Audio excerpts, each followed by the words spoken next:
Welcome to the Daily History Podcast, where we unravel the threads of the past to weave the story of our present. Today, we step back into a time of fear and superstition as we explore the Salem Witch Trials, a dark chapter in American history. Join us on this journey through time as we uncover the truths and dispel the myths of this notorious period. Picture, if you will, the rugged New England landscape, veiled in the mist of dawn. It's the late 17th century, and in the small village of Salem, Massachusetts, a chill runs deeper than the biting cold, a chill of fear, suspicion, and turmoil. The year is 1692, and an extraordinary series of events is about to unfold, events that will etch the name Salem into the pages of history with an enduring and somber legacy. We stand upon the precipice of unraveling the Salem Witch Trials, a dark chapter that casts long shadows over American history and consciousness. This was a time aberrant from the reality we know today, an era where the invisible world of the supernatural was just as real and palpable as the earth on which they toiled. The trials that swept through Salem were not merely a local panic. They spoke to the fears and tensions that smoldered beneath the surface of colonial society. When we speak of witch trials, we must conjure up an image of a community tangled in a web of paranoia, ensnared by a fear that clouded judgment and provoked a cascade of accusations and injustice. This hysteria claimed the lives of at least 25 people, with over 200 accused, creating a ripple effect that we still feel and reflect upon today. The annals of history detail the individuals whose lives became inexorably linked to the trials, the afflicted girls whose fits and outcries sparked the pandemonium, figures such as Tituba, the enslaved woman whose coerced confession fanned the flames of superstition, and the judges and magistrates like John Haythorne, whose zealous pursuit of the accused left a stain of cruelty upon the period. In our upcoming segments, we delve into their stories and motivations, seeking to peel back the layers of myth that have obscured the stark truths of Salem's sorrowful tale. As we embark on this journey through the cobblestone streets of colonial Salem, we will navigate through the turbulent psyches of its settlers, explore the confluence of the social and religious forces that built to a terrifying crescendo, and witness the unfolding of trials that would become synonymous with collective hysteria and judicial travesty. We'll scrutinize the trials themselves, the flawed proceedings, the dubious evidence, and the lives tragically entwined in a dance of fear and death. In this episode, we have segmented our exploration to reflect the multifaceted nature of this historical episode. Beyond the sheer mechanics and outcomes of the trials, we will investigate the cultural, societal, and religious precepts that played a part in this calamity. As we venture deeper, we will ponder the ramifications and lessons that emerge from the trials, ashes, and question how they continue to shape our modern sense of justice and our interpretations of otherness. Lastly, we will contemplate the enduring legacy of the Salem Witch Trials and their cultural codification into the American consciousness. We stand ready to embark on a journey to understand the tragic tapestry woven by fear and superstition, echoes of which reverberate through the annals of time. The tales of witches and their hunters are etched deep into the bedrock of history. Yet, through the lens of modernity, we seek comprehension and reflection. Let us step back in time as we begin to unravel the complex narrative of the Salem Witch Trials in this episode of the Daily History Podcast. As we delve deeper into the turbulent times of Salem, Massachusetts in the late 17th century, we need to comprehend the social, political, and religious climate that set the stage for the Salem Witch Trials. This was an era where the Puritan belief system intertwined with daily life, shaping the law and social norms. The rigid puritanical codes enforced a strict sense of morality and discipline, creating a fertile ground for fear and suspicion to thrive. The inception of the hysteria that would culminate in the witch trials can be traced to 1692, when a group of young girls in Salem Village, now known as Danvers, began to display unexplainable and erratic behavior.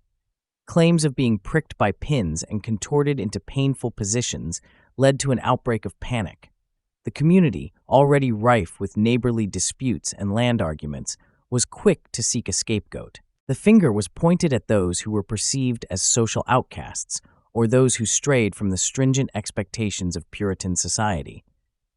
It wasn't long before the fear permeated Salem's political sphere, which perpetuated the frenzy. Judges and magistrates like John Haythorne and Jonathan Corwin were instrumental in overseeing the legal proceedings. They operated under the assumption that spectral evidence, testimonies of apparitions and specters seen by the afflicted, was admissible in court, a position that held disastrous consequences for the accused. The courts, operating primarily on fear rather than evidence, became a theater of the absurd, where the rule of law bowed to the hysteria. Among the key figures were Tituba, a South American Indian slave who was notably one of the first accused and who provided a detailed, embellished confession that fanned the flames of hysteria. Also significant was Cotton Mather, a minister and author whose writings on witchcraft and the supernatural carried much weight in the Puritan community. In addition, Bridget Bishop, known for her gossamer lace and ostentatious demeanor contrary to Puritan norms, was the first to be tried and executed, setting a grim precedent for those who would follow. And then there were the accusers, figures like Abigail Williams and Betty Paris, young girls with a powerful influence on the unfolding events. Their accusations would lead to the eventual conviction and execution of 20 individuals and the imprisonment of hundreds more. The accusers' testimonies were bolstered by the complicity of the community, a society ensnared by the interplay of fear and the inexorable march toward what they believed was spiritual purity. The layer of suspicion that hung over Salem was palpable as neighbor turned against neighbor and the trials progressed. Reverend Samuel Parris, Betty Paris's father, helped perpetuate the atmosphere of hysteria with his fiery sermons about the devil's influence in Salem. His role highlights the inextricable link between religion and the miscarriage of justice that characterized the trial's progression. Through these potent narratives and the social pressures of their time, the stage was set for one of the most infamous chapters in American history. The cautionary tales of the Salem Witch Trials linger on, serving as a stark reminder of the destructive power of fear and the need for due process in the rule of law. As we venture deeper into the heart of the Salem Witch Trials, we find ourselves amidst a community cloaked in fear, suspicion, and mystery. The seeds of tension had already been sown in the fertile ground of Salem's societal upheavals. Disputes over property lines, vehement disagreements within the church, and the persisting threat of Native American attacks provided a backdrop ripe for hysteria. In January of 1692, it all came to a head when Elizabeth Parris and Abigail Williams, the daughter and niece of the local Reverend Samuel Parris, displayed strange and unexplainable symptoms. Swiftly labeled as bewitchment, their condition heralded the beginnings of a witch hunt that would spiral beyond anyone's control. As fear spread, more young girls began to exhibit these alarming symptoms, leading to the arrest of the first accused witches, Sarah Good, Sarah Osborne, and a slave named Tituba. The testimonies against these women were harrowing. Accusers claimed to see apparitions or feel physical effects of witchcraft, which, by today's standards, would be dismissed as hearsay or imaginary. However, in the 17th century village of Salem, spectral evidence, the testimony of the afflicted who claimed to see spirits or the shape of the person tormenting them, was enough to condemn a person to death. The methods used to determine guilt were ostensibly a mix of superstition and pseudo-legal proceedings. Of these, the infamous touch test was employed, where the accused would lay hands on the afflicted. A cessation of symptoms was thought to indicate guilt. In another bizarre ritual, witch cakes, made with rye and the urine of the afflicted, would be fed to a dog with the belief that the witch would be revealed through the animal's reactions. Courtrooms turned into theaters of the absurd, with spectral evidence reigning over reason. The accused, mostly women, but also men and even children, found themselves at the mercy of contradictory and often ludicrous accusations. They ranged from prominent community members like the wealthy widow Rebecca Nurse to outcasts such as Sarah Good, illustrating that suspicions of witchcraft could target anyone, regardless of social standing. The accusers were a diverse group as well. Many were young girls, such as Ann Putnam Jr., who played critical roles as witnesses to witchcraft. It's speculated that behind these claims lay a myriad of motivations, from attention and power to the manipulation by adults using the trials to settle personal vendettas. The tense atmosphere was further inflamed by the fiery sermons of figures like Cotton Mather, who endorsed the trials, believing them to be a war against the devil himself. As the trials progressed, the justice system faltered under the weight of superstition and fear.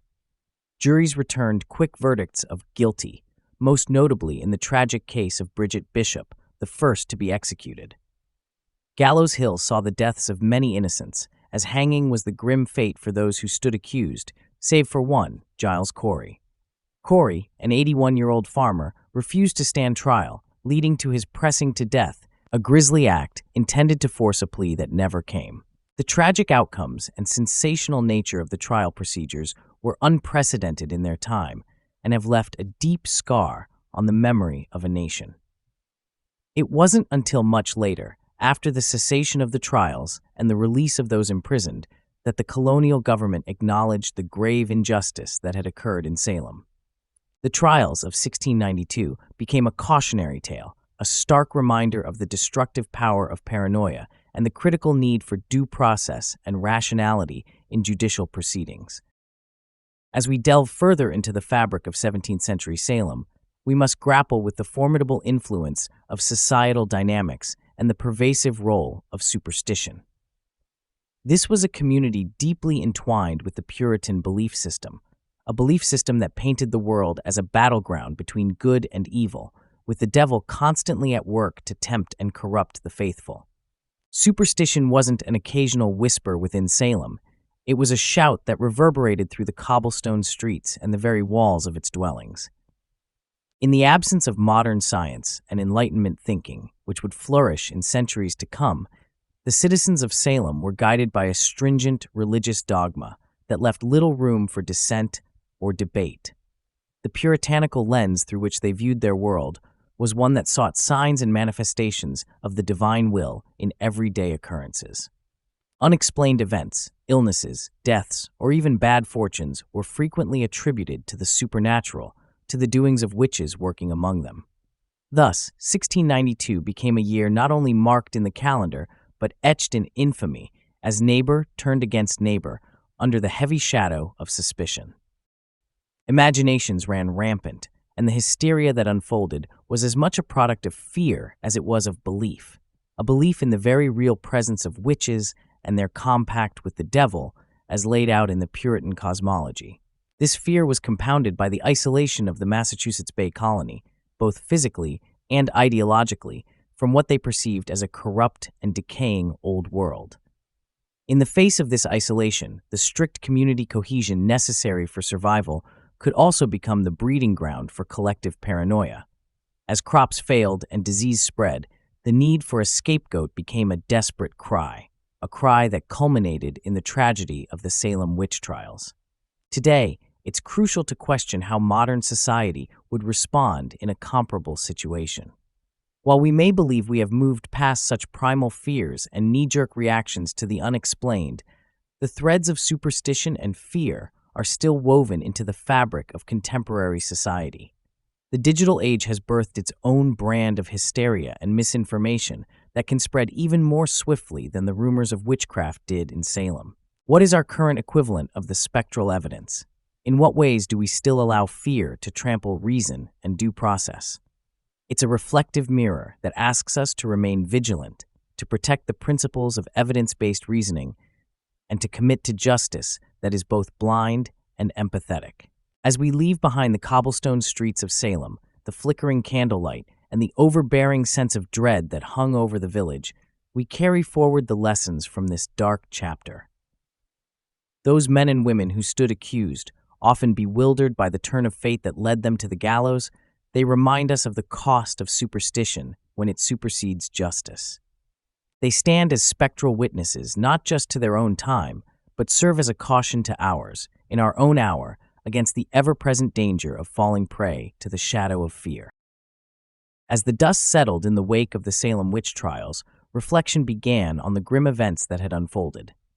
In the aftermath, a community reckoned with the tragic loss of life and the stark reality of injustice. Spurred by a collective sense of regret, the legal scaffolding that once allowed spectral evidence and mass hysteria to influence verdicts was critically examined. The trials, having condemned 20 individuals to death on the gallows, magnified the errors of using unreliable and fear-driven testimonies as legitimate proof of guilt. In response, reforms slowly permeated the justice system, with a shift towards more reliable methods of evidence gathering and trial procedure. One significant change was the implementation of the right to legal representation, ensuring that the accused could more effectively defend themselves against allegations. Additionally, laws requiring the presence of actual physical evidence in court proceedings were enacted, diminishing the power of hearsay and abstract accusations. By 1702, the trials were declared unlawful, and in subsequent years, the convictions were annulled and reparations were made to the affected families. Notable apologies were issued, including that by Judge Samuel Sewall, who publicly repented for his role in sentencing the victims. As we look to the present day, the Salem Witch Trials remain a cautionary tale on the importance of due process and the dangers of allowing fear and superstition to dictate justice. They remind us of the adverse effects that can transpire when societal norms and legal systems intertwine too closely with irrational beliefs. It's a sober lesson in discerning fact from fiction, evidence from accusation, and a reminder of why the rights of the accused must be upheld, a reflection of the values enshrined in modern legal frameworks worldwide. The trial's legacy is a touchstone for contemporary society, prompting ongoing debates about moral panics and the protection of individual rights under the law. These lessons resonate deeply as we scrutinize our current justice systems, which continue to evolve as reflections of our societal values and collective understanding of fairness and truth. The specter of the Salem Witch Trials lingers in classrooms, courtrooms, and cultural dialogues, urging us to remain vigilant against the repeat of similar injustices. The victims, though long past, have not been forgotten. Their stories conjure both sympathy and a stalwart determination to ensure history does not repeat itself. As we approach the conclusion of today's episode on the Salem Witch Trials, a dark chapter in American history, it's essential to recognize the cultural and historical legacy that these trials have left behind. The Salem Witch Trials were not merely isolated events of the 17th century. They have seeped into the fabric of American society and have continued to influence our cultural and academic discussions for centuries. Literature has been one of the primary mediums through which the story of the Salem Witch Trials has been passed down. Perhaps the most famous example is Arthur Miller's 1953 play, The Crucible.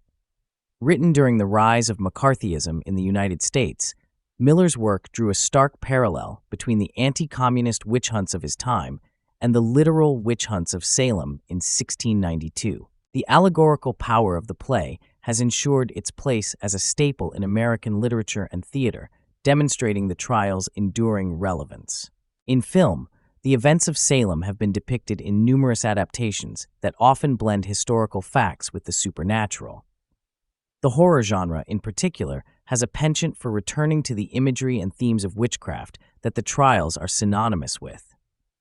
Films like Hocus Pocus, albeit more comedic and family-friendly, and The Chilling, The Witch, evoke the atmosphere of fear and paranoia that surrounded the historical events. These adaptations shape public perception, melding fact with fiction and illustrating how the trials have captivated the imagination. Educationally, the Salem Witch Trials feature prominently in curriculum across the United States, often serving as a cautionary tale about the dangers of extreme religious zealotry, the breakdown of community, and the miscarriage of justice.